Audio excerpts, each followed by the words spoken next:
Hello, and welcome back, friend. We need to learn about the god that fell into the sea, so Captain of the Bay never heard of such a thing, so time to ask this guy. Looks like a lifetime at sea has left its tracks on him. And it be looking like a lifetime of shooting your mouth off be taking its toll on yous. I'm telling you, April, this is why you don't say your thoughts out loud. I don't understand why you can't think in your head like everyone else.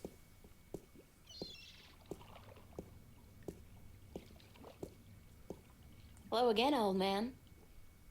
Eh? Eh? It be you.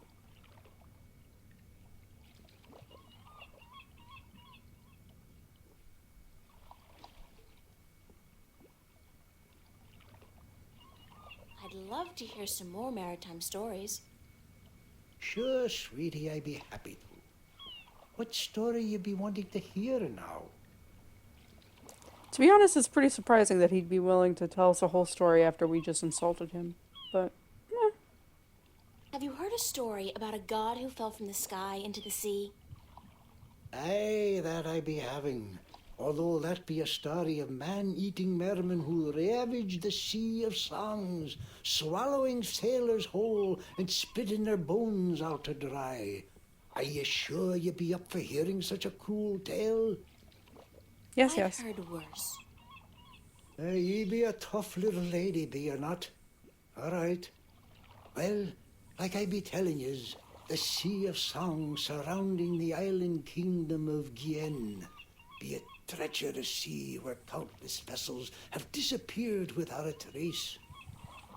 Now, this be near 30 long winters ago, mind, during me second term as captain of the trader Lucky Lady.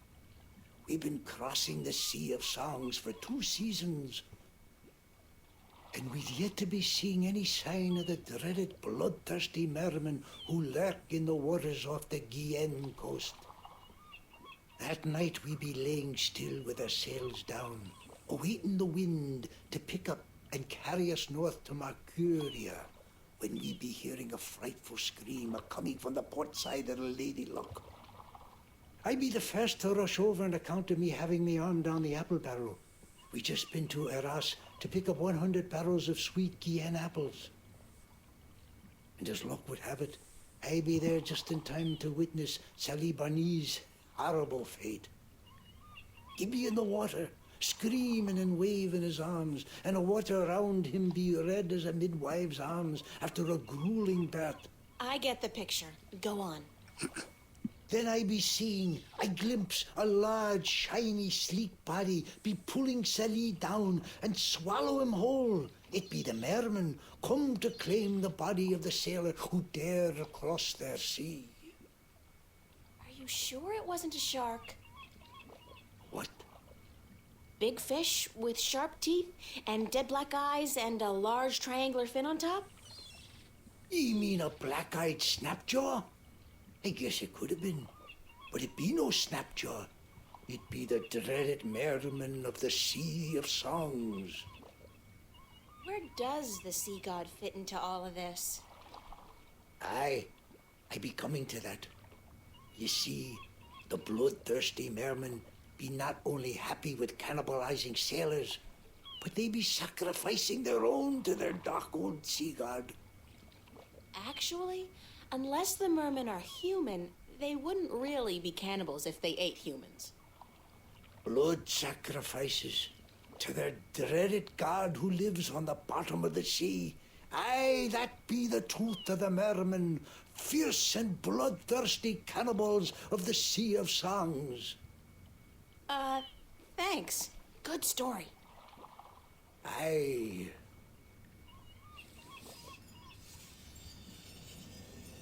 I'm all storied out for now. Thanks. Aye, ye tell me when you want more, right? See you later. If I not be dead, aye.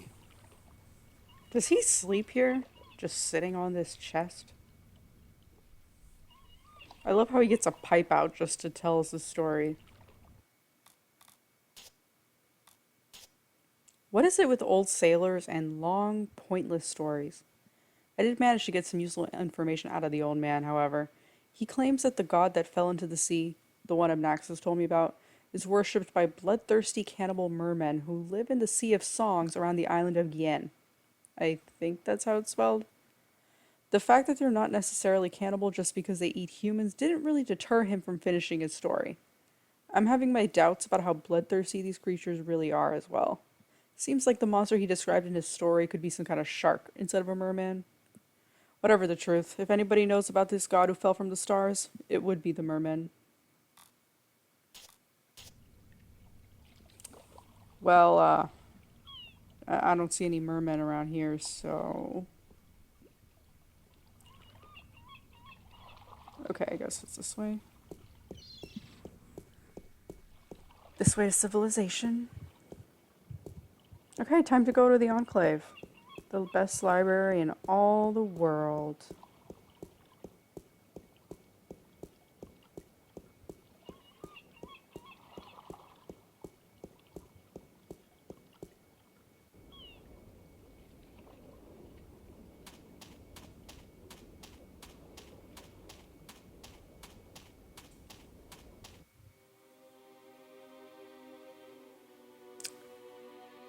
We got a lot of locations on this map. It's some kind of sandstone, very malleable, but also very vulnerable to the elements. These cliffs probably have huge, naturally formed caves and tunnels. Interesting. Some kind of sandstone, but grittier. Oh, we can't look at the city. Whoa. That's a dragon?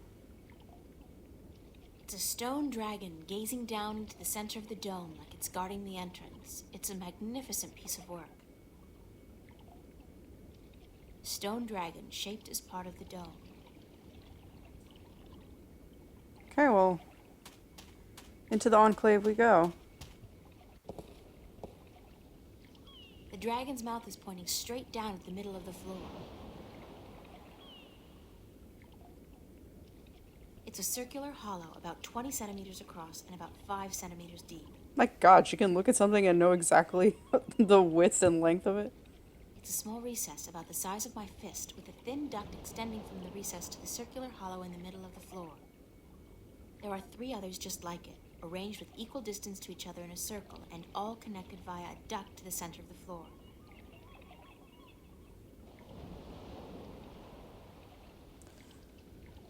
Okay.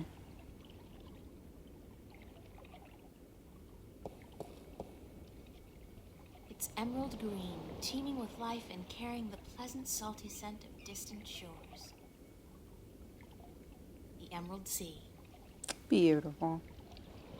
Okay, let's go downstairs.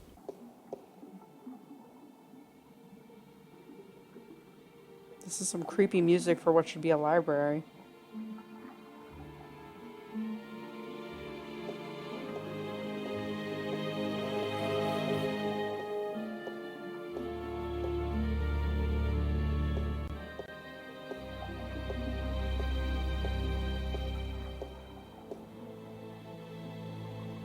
It's a pool of seawater. You'd think that it'd be a bad idea to have a pool inside a library on account of the moisture, but I guess magic makes everything possible.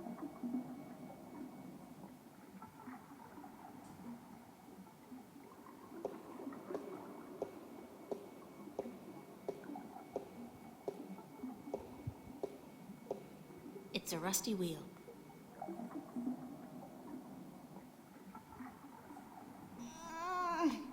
Stuck.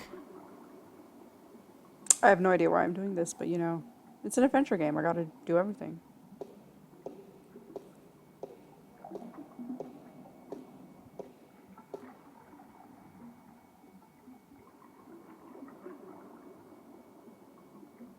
The water's pretty cold. Good to know, I guess.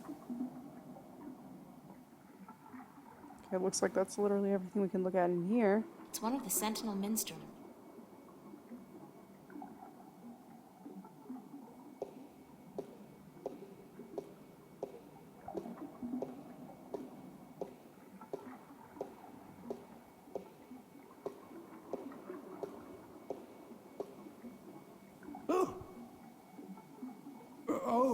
goodness me, I didn't hear you come in.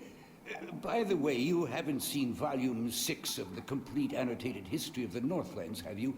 I could have sworn it was here yesterday. Sorry, no. I guess someone else must have taken it. I try to tell them to write down what they borrow on the list, but they never listen. Only last week I spent 3 hours searching the entire Enclave for the second scripture of the ballads, the scripture of song, before I realized that Vestrum Tobias was studying it back in the city. Now, such incidents could be avoided if only, and this applies to you too, young lady, people would sign out the books they borrow when they borrow them and sign them back in when they're done. Such a simple procedure. It shouldn't take more than a few seconds to jot down your name and the name of the book you borrow. It makes my job so much easier. Now, which book did you want me to find for you? Are you Minstrom Yaren? Yes, of course. What a silly question. How would I know? I don't know you. I am Minstrom Yaren, keeper of the great library of Marcuria. In fact, this is the greatest library of all the Northlands. Perhaps of the entire world. Although they say the Dark People have a library as big, if not bigger, than this one. But of course, we're not allowed anywhere near there. Have you been there? I don't think...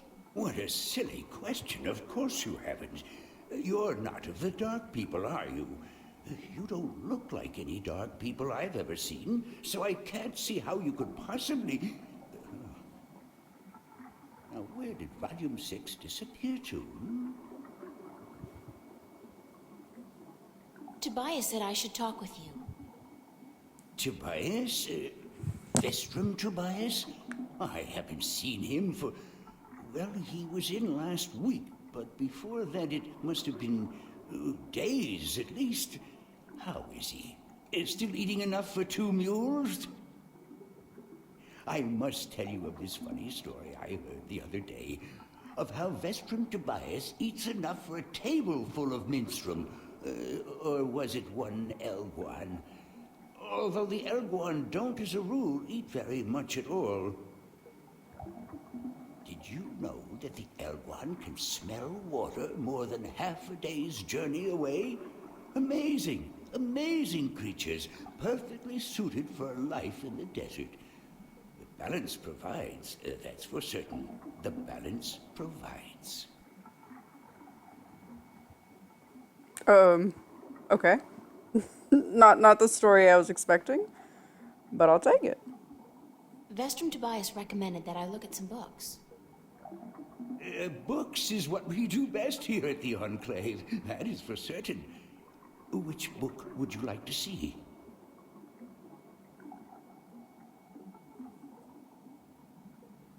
I'm looking for a story called The Silver Spear of Gorimon.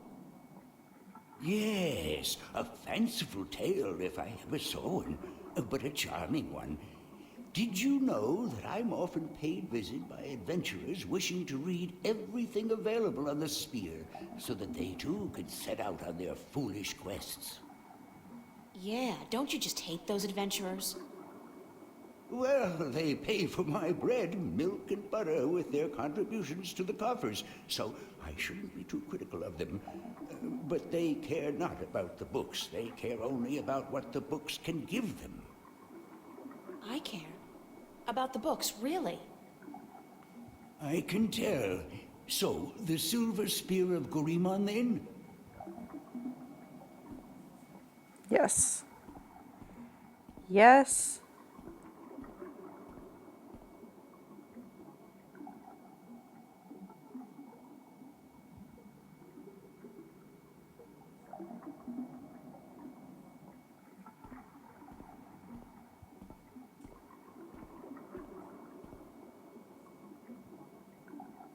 I did find something of interest. I'll leave it here for you to read.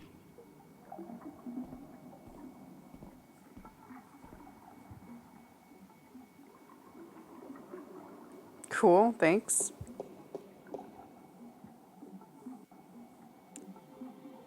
The Silver Spear of Gorimon or Gorimon. In the glory days of Bakshiva, before the drought, when Gorimon was the greatest city in the known world, the Parak of Bakshiva decided to forge the most powerful weapon in the world to challenge the mighty white dragon.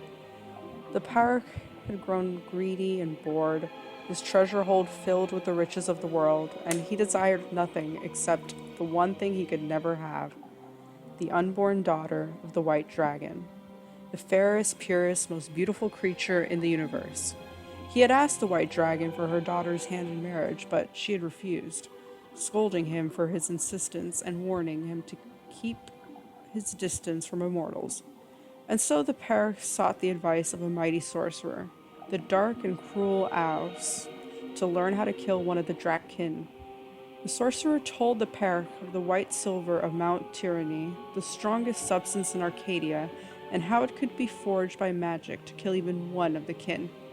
The pair ordered his army to go north, across the ocean, and to bring back enough white silver to shape a weapon. When his men returned with the rare metal, the pair ordered the finest blacksmith in Bakshiva to his castle, where Eos the sorcerer cast a spell to create an unholy forge.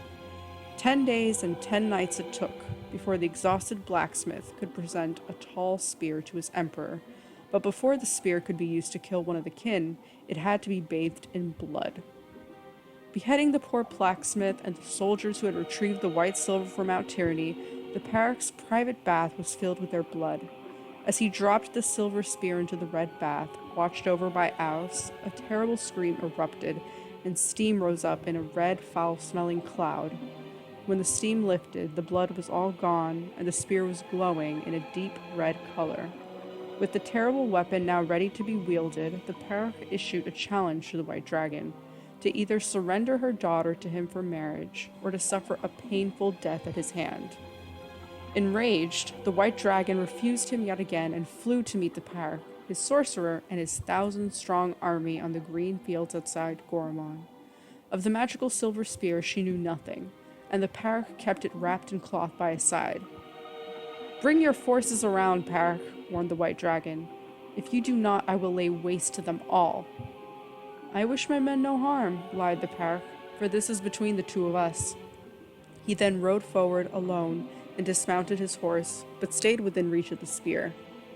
The white dragon landed before him, and she said, "You are brave to face me like this when you know you cannot harm me." Then the Parak raised a hand as if to greet her, but it was instead assigned to a sorcerer, the terrible Eos, who cast a mighty spell to hold the white dragon, while the Parak drew his silver spear.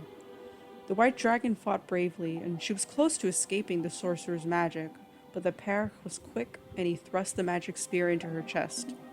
She screamed in pain and anger, and the sorcerer's spell could no longer hold her.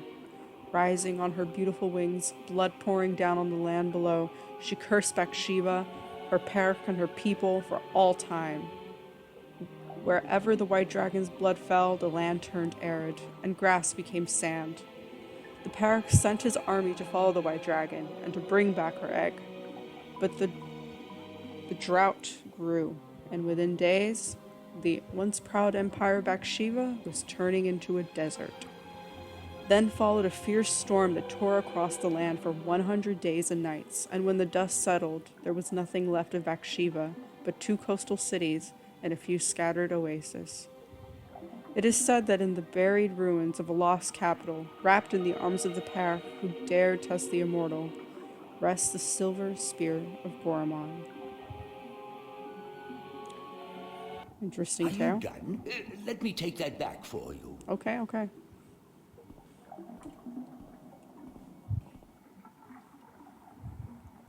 Oh,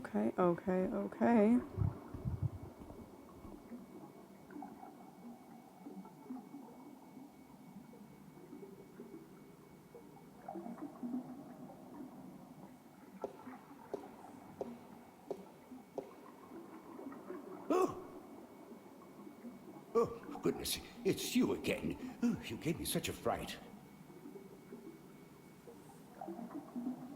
Could I see some more books?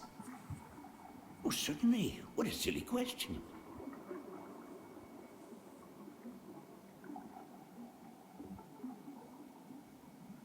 A book on the history of Marcuria would be interesting. Ah, an extensive subject, to be sure. I will do my best.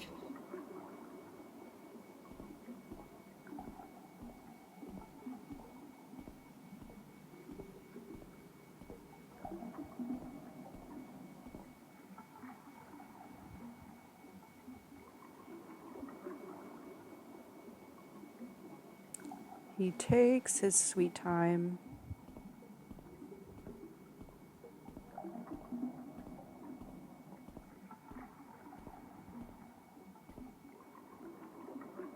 I did find something of interest. I'll leave it here for you to read.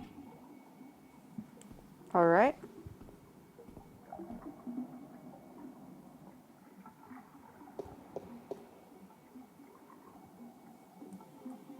Travels in the Northlands by Jemaine the Discoverer, the first part. In my many years as a traveling poet and bard, I have journeyed far and wide across the fair realm of Arcadia, and I have seen sights most people have not dreamed. I have stood on the magnificent and terrible southern capes in the midst of winter when the storms are at their fiercest, while waves as tall as the towers of Altaban washed over my frozen body. I have witnessed the monstrous beasts that lurk in those dark and deadly waters of the south swallow brave galleons whole. Creatures the size of mountains that with a flick of a tail can touch the depths of the sea and the stars themselves. I've crossed the great ocean from north to south and from east to west, and in the course been stranded on desert islands with no sustenance but what I could gather from the sparse vegetation for months at a time. I have ridden the giant Elguan across Shangangriao, the wasteland from Altaban to Monterba and further south, where the Toruf, the oases, are few and far between, and I have seen the shifting dunes above the ruins of Gorimon, precious jewel of the Bakshivan Empire, concealed for centuries by the coarse and treacherous sand. And I have journeyed far west, carried on goodwill and destiny by shadow ships, to the strange and unknown cliffs of a world unseen by most, a world of an unfamiliar tongue and customs, a world of great wonder and mysticism.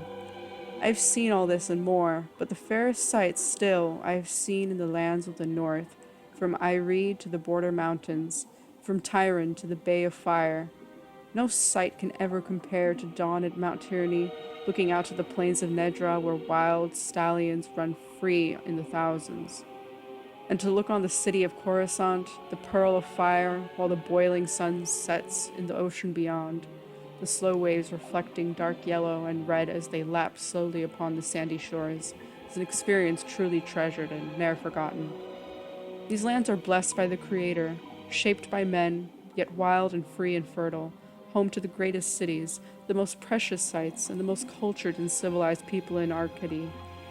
Of all the fires I have rested my weary legs by, of all the taverns where I have learned the legends of tale spinners and memorized the songs of bards, of all the lands where I have wandered from city to village, it is to the Northlands I return, time and time again, to learn ever more. Join me now, for I will evoke in you the very emotions I first experienced when visiting the sights and treasures of the northern lands. Join me, and I will surely bring you there, to the exotic midst of this blessed land. And you will pine for its rugged coast and green woods and its hardy people, and like me, you will ne'er rest until you can return to yonder shores. Marcuria, I guess either this is a song or a poem or something. O Marcuria, thou unkempt diamond, of capitals thou art by truth the fairest. Thy counsel many seek for knowledge, kept within is centuries sought and gathered. By men wiser than the ages brought hither, by word of mouth, Marcuria, changed thou not the course of war between thine people? Diplomat, wise man, magician, all this and more. Thou hast without equal the mark of merit and virtue, written by Jermaine Orthrin, the poet, so that's a poem. The august capital of Eire, the unified country, Marcuria lies on the hardy southern coast of the Northlands, halfway between Tyron and Coruscant. It is a port of call for merchants, traders, adventurers, and pilgrims from all four continents, a place of commerce and diplomacy for millions of humans and other species. Irede is a strong and proud land perched between the plains of Nedra to the north, the land of Tyron to the west, the Great Sea to the south, and the forests of the Northlands to the east, and inhabited by humans, Dolmari, Tyron, Mole people, and Venar. Irede was formed after Marcuria emerged as a major center for diplomacy and trade, and became the banner under which the surrounding lands united as one. Irede is a democracy, currently led by the Chief Council of the Irede flag, Lord Igvan Delan. The High Council, composed of the ministers who govern by representation, resides in the Marcurian Hall of Assembly, flanked by the palace and the barracks. The Iredes are traditionalists, and their form of government has barely changed over the last few millennia. In High Tongue, Irede means unification, or assembly. Marcuria is one of the largest cities of Arcadia, the capital of Irede, and a center for trade, diplomacy, and cultural diversity. Populated by a large variety of races, from human to Venar, Marcuria has grown from its origins as the birthplace of humanity to a city of all Arcadians, and the hub of the civilized world. Founded 20,000 years ago at the shore of the then unconquerable ocean, it is the first known permanent settlement of the emerging human race. Initially left to its own devices by more developed races, Marcuria grew large and fat and wealthy. With newfound confidence, it passed through a period of expansion which gained it a reputation as a merciless aggressor, which soon brought violent attention from the Tyran in the west and the Dolmari in the north. After years of war, Marcuria was decimated and subsequently rebuilt with sufficient reinforcements to weather attacks from both sea and land. Peaceful times followed, whereupon Marcuria settled into the role it has in today's Arcadia.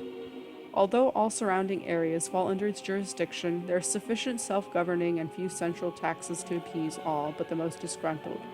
The huge areas of farmland around the city benefit from the well-kept roads, markets, and the busy export to other lands.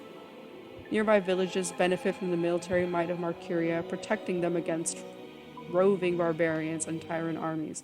And Marcuria also provides the people of the Northlands with one of the best and busiest ports in Arcadia, allowing travel to distant destinations around the world. Apologies for my sometimes random pausing, it's a bit hard to read the text at times. Are you done? Let me take that back for you. Sure thing, dude.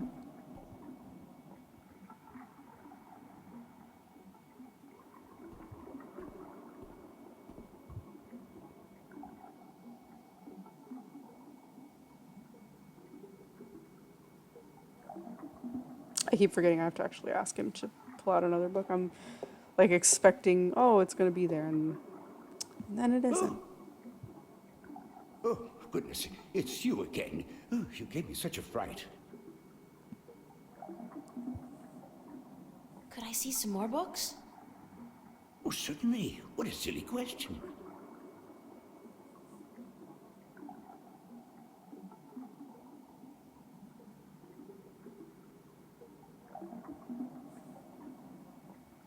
I'd like to read some Arcadian folk tales.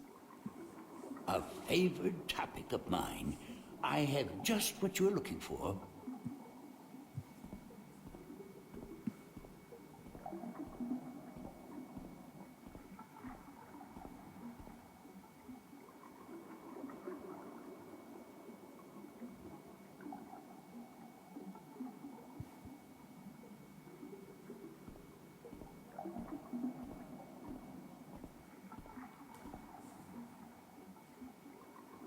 I did find something of interest. I'll leave it here for you to read.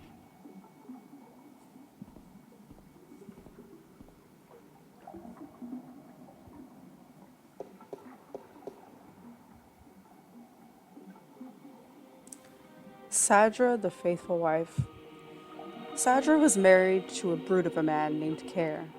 He was a bully who drank, cursed, gambled, and beat up his wife when he lost coins at the cups table. Still, Sadra treated Care with respect and care. She fed him when he was hungry, she made his bed and washed his back, and she lay down with him when he told her to. She never complained of her hardships to anyone, even though some days she woke up with bruises all over her body. Despite her husband's treatment, Sadra was a beautiful woman, with lovely dark hair and green eyes, and men would admire her when she went to the market for food or the town well for water. But none dared approach her, fearing her dangerous husband more than they admired her beauty and grace. People would say, "Poor Sadra, she deserves better than what she has. She's so good and patient even though her husband mistreats her every day." But no one was willing to do anything to free her from her husband, as they all feared his wrath. "She chooses her own path," they would say, and it is not our duty to interfere. Then one day, a tall and handsome prince rode into town to visit with the elder council. When he spotted Sadra carrying 2 heavy buckets from the well to her home on the edge of town, he was taken with her beauty and youth, and he jumped down from his horse to help carry her buckets home. On the way, he offered Sadra courtship, but when told she was already married, he bowed respectfully and excused himself for acting inappropriately. That night, Sadra's husband heard about the prince helping his wife, and after striking her down for letting royalty interfere with her duties, he strode drunkenly, for he had already had his usual fill of dark ale, towards the tavern where the prince and his cohorts were staying. When Kara arrived at the tavern, the prince was eating dinner, and when told Sadra's husband was there to see him, the prince stood and waved the man closer. "I must congratulate you on your good taste in marriage," said the prince, "for your wife is the most beautiful and good-hearted woman I have ever met." And then he offered Kara a seat and a tall mug of ale. But the angry husband did not appreciate the prince's advances, and he drew a sword and lunged at the prince before his guards could react. The prince was quick and lucky to avoid certain death, and before Kara could make a second strike, the prince had recovered his sword from where it stood by the wall and stood ready to fight the brute. "Leave him be," called the prince, when his guards drew arms and ran to protect their liege. "This is between him and me." Smiling briefly, he nodded his head to Kara and stood to attention. Obviously, his skill with the sword was formidable. Kara, a coward at heart, knew that if he fought fairly he would surely die, and he sheathed his sword, but loosened the knife he had tucked up his long sleeve. "My pardon, prince," said Kara. "My love for my wife is such that I am blinded by jealousy. I offer you friendship and apologies." He extended an open hand to the prince and smiled a broad lizard smile. The prince, unaware of Kara's mistreatment of his faithful wife, smiled back, put down his sword, and extended his own hand. "Your apology is accepted, sir." Then suddenly, Kara's knife was in his hand, and moving in a blur towards the prince's exposed throat. Had it not been for the quick eye of a nearby guard who with the broadside of his sword struck Kara on the side of his head, the prince would have been dead. The knife carved a deep scar in the prince's shoulder, but did no serious harm. Kara was taken away to the town prison to be judged when the sun rose. His crime was surely punishable by death, especially if Sadra would testify to his cruelty in front of the judge. Free of Kara's tyranny, the townspeople now spoke of Sadra's suffering by her husband's hand. But Sadra would not herself, even now, speak against her husband, and instead of being sentenced to death, Kara was sent away to work the king's mines for 25 years. Taken with her faithfulness, the prince yet again offered Sadra courtship, but again Sadra declined, for she was still a married woman. Then, 1 year later, Kara attempted to escape the king's mines by killing 2 guards and climbing the walls, but he was shot down with an arrow and died in agony and disgrace. Again, the prince visited Sadra's town, bringing condolences and a renewed offer of courtship, and this time, Sadra agreed. Months later, the prince and Sadra were married in a glorious ceremony, and when the old king died, the prince became regent and Sadra his queen. She was as good a queen as the land had ever seen, and she was loved dearly until the day she died, and her funeral was the grandest and most tearful in memory. Kind of expected there to be a moral to the story. The Children of the Lake. There was a village by a lake where no couple had borne a child for 20 years. The villagers were desperate, for without children their village would wither and die, and they turned to their god for help. The next morning, 50 young children rose out of the misty lake and wandered onto the shores, much to the joy of the childless women. "We are yours," said one of the children, "as long as you remember one thing. You are never to fish from this lake again. Instead, you must learn to hunt in the forest and live off the land." The villagers agreed, though they worried they might go hungry since they were used to catching and eating fish from the lake. But it didn't take long before they had taught themselves to hunt and grow wheat and potatoes in the fields. 18 years passed, and then one day, an old man grew tired of rabbits and deer and potatoes and bread, and he longed to catch a big fish and cook it over a sizzling fire. He took his boat out to where the villagers would not see him, and he sank his line. Almost immediately, he caught a large trout, but as he was rowing back to shore, he saw the children of the lake wander from their homes back into the dark waters from whence they came. Their mothers called for them, tried to hold on to them, begged them not to leave, but they would not speak, and one by one, they disappeared into the lake. The old fisherman then saw, as the children sank into the murky waters, how they turned into large fish and sped off into the deep. He was shameful then, and dropped his catch back in the water, but it was too late, and the village would forevermore remain childless. Are you done? Let me take that back for you. Humorous, eh?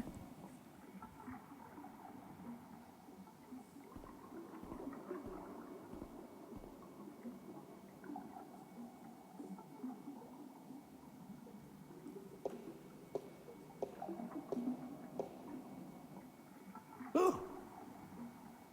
Oh, goodness, it's you again. Oh, you gave me such a fright. Could I see some more books? Oh, certainly. What a silly question.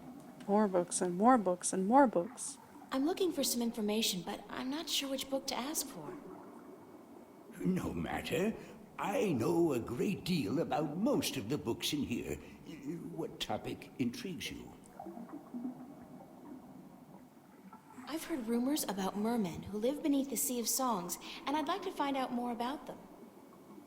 Mermen in the Sea of Songs. Let me see what I can find, yes?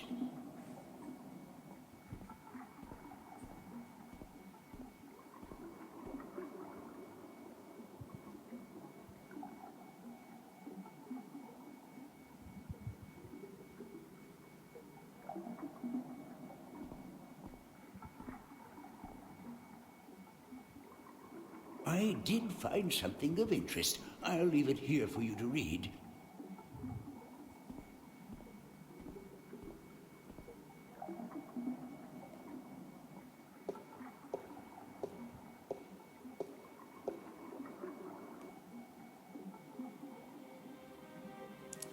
Merum, also mermen, merpeople, Murians, a magical people who reside in the depths of the great ocean and other seas. Little contact has been made with the Merum, who are believed to have been quite numerous in the past, but are now dwindling in numbers. Confirmed location of Merum cities is between the Briston Atoll and Gien, centering on the Sea of Songs. Legends of mermen, merpeople, Marians, are rampant amongst sailors. These stories portray the Merum in a grotesque and violent light, betraying the truth of a largely peaceful people. Although not much is known about the Merum, their religion apparently centers around the belief of a benevolent god who lives in the immense depths of the great oceans and who brought the Merum to Earth from a place distant and wonderful. Are you done? Let me take that back for you.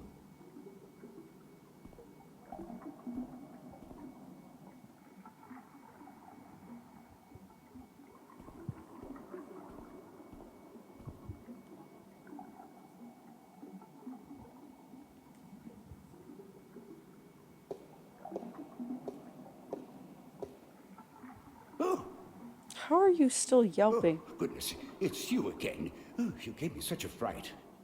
I haven't left. I've asked you for like 20 books in a row. How is any of this surprising? Could I see some more books? Oh, certainly. What a silly question. I'm looking for some information, but I'm not sure which book to ask for. No matter. I know a great deal about most of the books in here. What topic intrigues you? I need to find out which four magical people of Arcadia were given a piece of the stone disc that serves as the key to the Guardian's realm. The stone disc of the balance, yes? Yes. There could possibly be something on that in... let me check. Just one moment. No rush. No rush at all.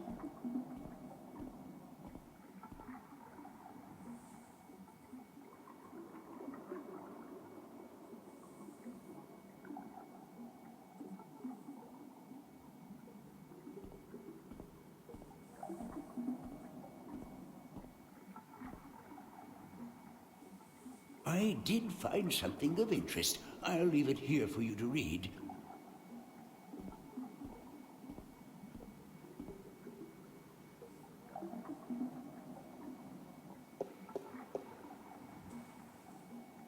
Chapter 16 in the 8th scripture, the scripture of breaking.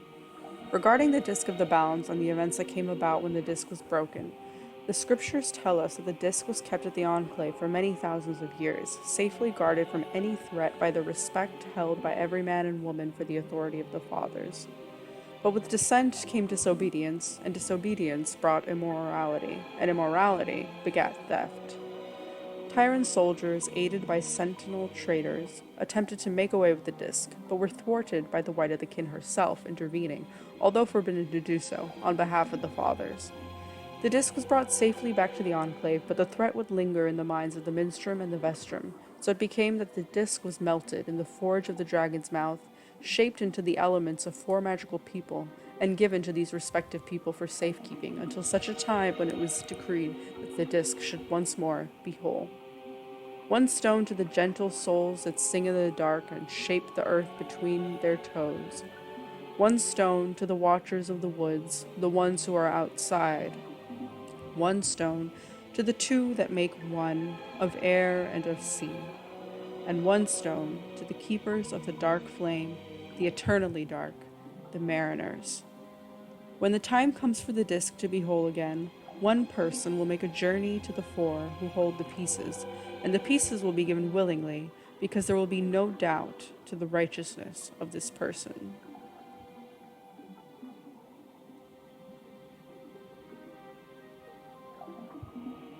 Gentle souls that sing in the dark and shape the earth between their toes. No idea what that is yet. 1 stone to the watchers of the woods, the ones who are outside. No idea. Also, 2 that are 1. No idea. Keepers of the dark flame. The eternally dark. The mariners. We did hear about the dark people. Could be them. Are you done? Let me take that back for you. I know I've played this game before, but I genuinely don't know what they mean by the ones like outside the woods from watching or whatever. That one I genuinely am like, what? I can't think of anyone that matches that description, so I guess we'll see. Oh, goodness, it's you again. Oh, you gave me such a fright. Okay, I'm gonna skip through this just because we've heard this already 20 times. Could I see? Oh, certainly. I'm looking. No. Okay, I'm gonna see that again. Okay. I'd like to learn more about dragons, about the Dragkin. Oh, yes, yes. We have some wonderful books on that topic. Stay here.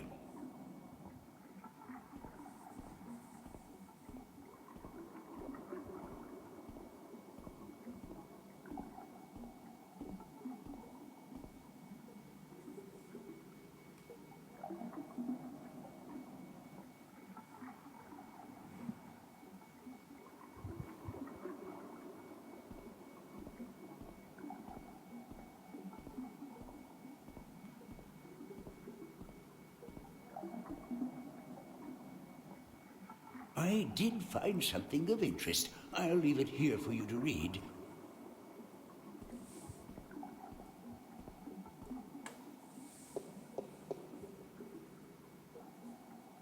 Secrets of the Drakkin by Minstrom Eliak. Forward. The Drakkin are known by many names throughout the Twin Worlds. In All Tongue, they are often referred to as Drakkin. In some variations of Low Tongue, Drakkin. In the Southlands, the word Dragich refers specifically to the winged lizard shape traditionally associated with the kin. In Irhad, the eternal spirits of the kin are called simply Drak, regardless of their current shape. In Stark, most cultures refer to the kin as dragon, Drage, Drache, Dragon, though this usually refers only to the winged lizard-like shape and not to the spirit inhabiting this shape. In fact, while in Arkadi the kin are respected and revered as eternal spirits with great significance in the balance and the all, in Stark the kin are mostly creatures of mythology and fairy tales. However, in some Stark legends and scriptures, notably the Christian Bible, the name dragon is associated with the forces of evil, and thus the religious connotations do seem to have carried over in a somewhat distorted form. Who or what are the Drakkin? Why not ask, who is the creator? Or what is the all? Questions thus asked will remain in perpetuity unanswered, for they are in truth unanswerable. To condense all knowledge of the creator into one answer is futile, as is any attempt to define the all without describing every single element that makes up the all. So also with the Drakkin. We cannot answer who is the kin or what is the kin, but we can provide some answers to the simpler questions. The questions that deal with what we see and hear and feel and what we've been told by the kin themselves. Answers that, together, may give us, if only the faintest hint of the whole truth, then at least some indication of who or what the Drakkin are. Born of the emptiness between the stars reads the 11th scripture of the balance, scripture of time. Shaped in unison with the all, part of the all, yet outside the all, Drakkin enter the ancient high-tongue variation of Drakkin. Why so many variations and interpretations of the Drakkin from culture to culture? The kin have always been shrouded in mystery, and from mystery rises legend and myth. The kin seem content to be seen as nothing but tall tales and figments of a bard's fertile imagination. Are you done? Let me take that back for you. Okay, I believe that's everything we have to read, but I will double check.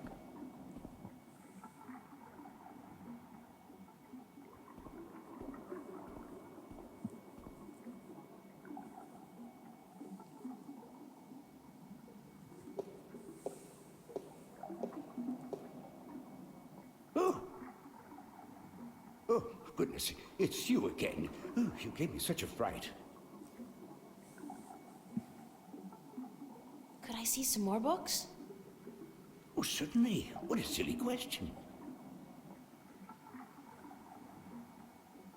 Okay, so that's again. Some more folktales. I'm looking for some information, but Does that I'm mean not sure which defense? book to ask for. No matter. I know a great deal about most of the books in here. What topic intrigues you? Again. More? Let's see. I'd like to read more about the Drakkin. Why, of course. I will get the book you're looking for immediately.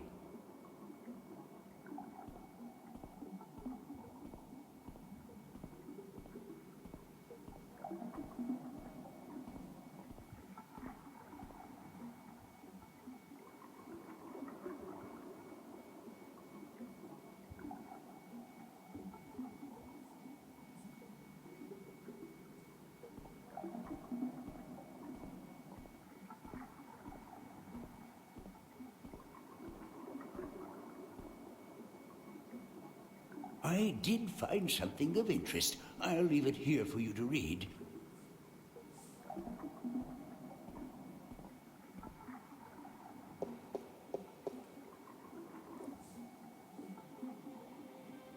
No, that's okay, that's what I just read. Okay, Are so you done? Let me take that back for you. I'll assume the additional fairy tales is actually the same thing then.